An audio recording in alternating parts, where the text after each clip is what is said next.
En el libro Biografía, fruto de varias entrevistas que Peter Sigwald acaba de publicar, solo en alemán de momento, sobre Benedicto XVI, este afirma que la sociedad laicista actual, los gobiernos laicistas, están elaborando un credo. Eso les convierte en religiones. Están elaborando un credo laicista con, por supuesto, como todos los credos, con unos principios, unas afirmaciones de fe laicista que hay que aceptar. Y que si no se aceptan, si no se acepta el credo laicista, pues quedarás excomulgado, excluido, apartado, perseguido, y veremos si no llegan también al asesinato, al martirio. Algunos de los postulados de este credo laicista, dice el Papa Benedicto XVI, son, por ejemplo, el aborto y la aceptación del matrimonio homosexual.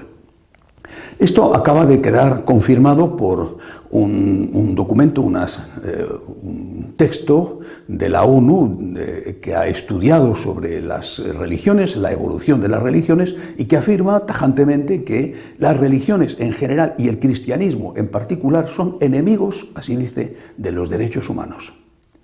Ya somos considerados enemigos de los derechos humanos. ¿Por qué? Porque no aceptamos lo que ellos llaman los derechos de la comunidad LGBT, enemigos de los derechos humanos y por lo tanto personas a las que hay que excluir y perseguir, justo lo que en su libro en su biografía acaba de decir Benedicto XVI. Bueno, pues este acoso, esta exclusión contra la religión y en particular contra la Iglesia Católica, este acoso se está poniendo de manifiesto de una forma especial con motivo de la pandemia, ciertamente en unos países más que en otros, por ejemplo, en España.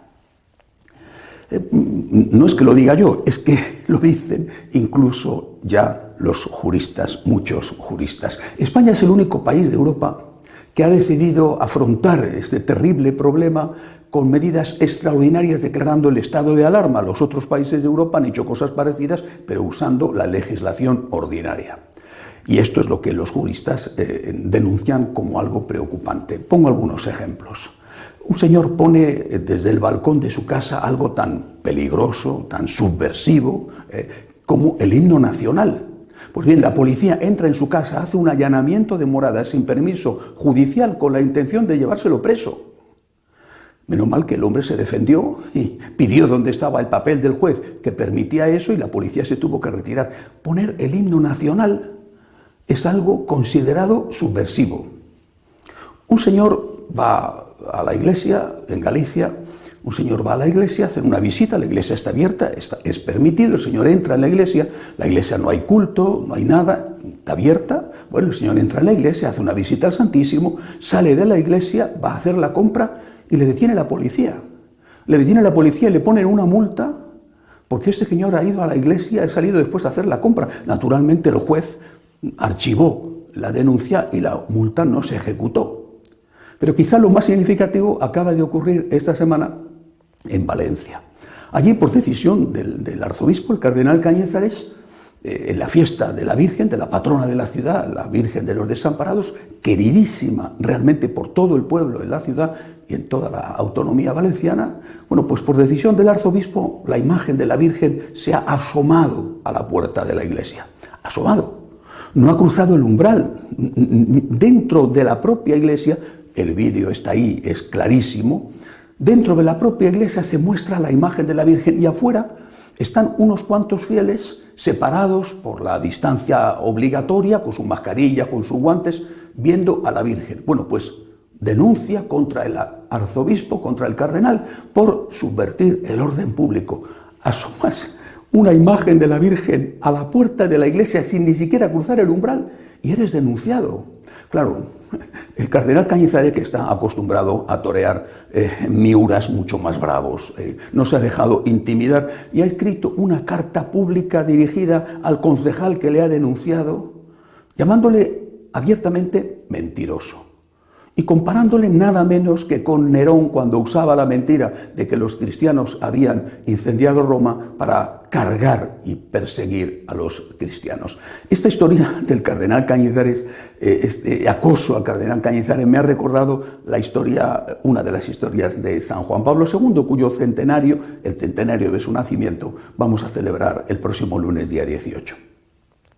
Los comunistas en Polonia decidieron hacer una ciudad nueva en las afueras de Cracovia, una ciudad que acogiera sobre todo a los obreros que trabajaban en una siderurgia de nueva construcción que habían instalado allí, Nova Huta. Bueno, en aquella ciudad, modelo de lo que tenía que ser una ciudad comunista, horribles las casas, bueno, pues en esa ciudad no se construyó ninguna iglesia, tenía que ser un modelo. La sociedad, el mundo sin Dios, el mundo donde el Dios era el partido.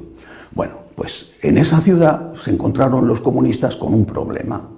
El problema se llamaba pueblo polaco católico, iglesia católica al lado de su pueblo.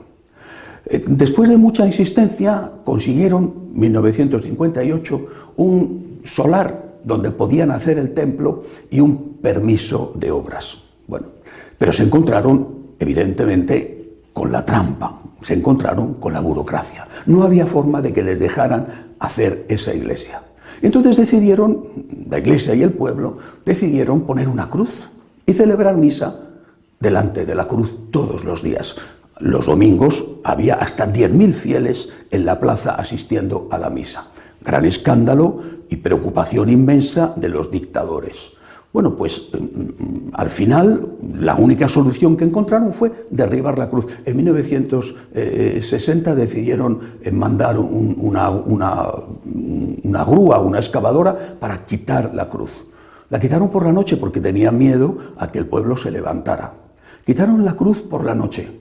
A la mañana siguiente la volvieron a poner los católicos. A la noche siguiente volvieron a quitar la cruz y a la mañana siguiente la volvieron a poner los católicos. A la noche siguiente la volvieron a quitar. A la mañana siguiente la volvieron a poner los católicos. Esto duró hasta 1967.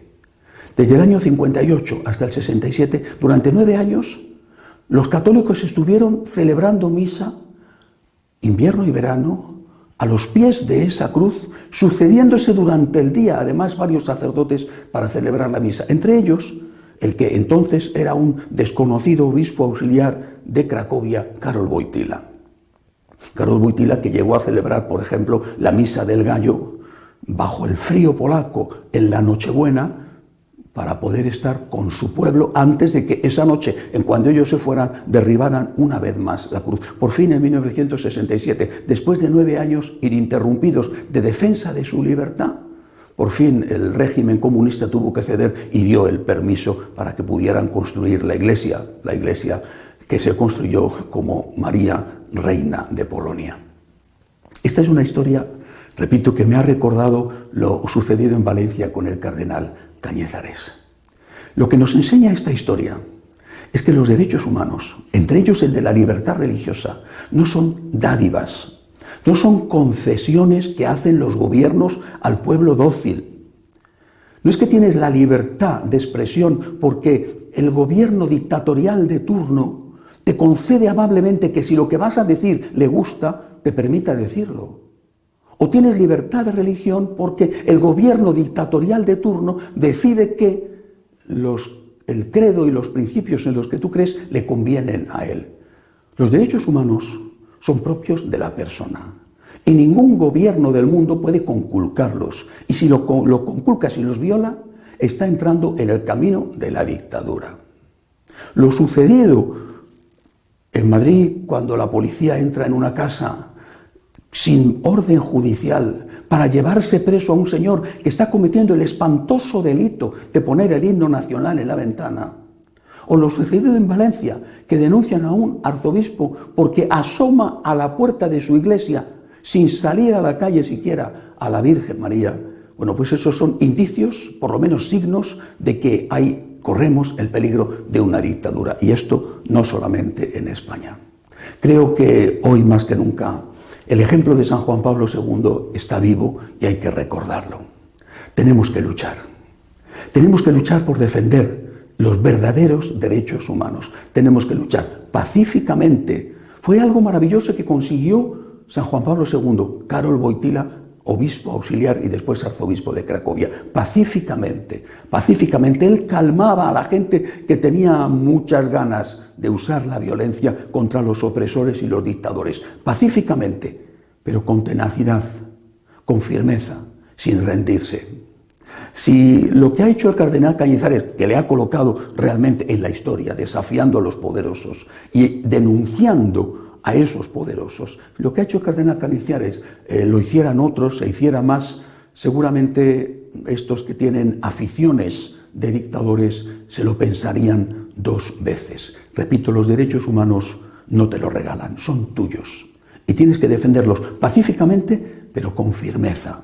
Hay que recordar las palabras de San Juan Pablo II cuando apareció por primera vez en aquel balcón, en la logia de la plaza de San Pedro, recién elegido pontífice. Hizo suyas unas palabras de Cristo: no tengáis miedo, no tengáis miedo, porque Cristo ha vencido al mundo, no tengáis miedo. O defendemos pacíficamente los derechos humanos, nuestros derechos, o renunciaremos a ser plenamente hombres porque habremos renunciado al ejercicio de nuestra libertad. Vivimos un momento muy difícil en la historia de la humanidad y en la historia de la Iglesia en particular. Y nos tiene que servir de ejemplo lo que han hecho los que nos han precedido, que han sabido vencer a los enemigos, a la religión del odio con la religión del amor. Han sabido vencerlos porque no han tenido miedo. Hasta la semana que viene, si Dios quiere.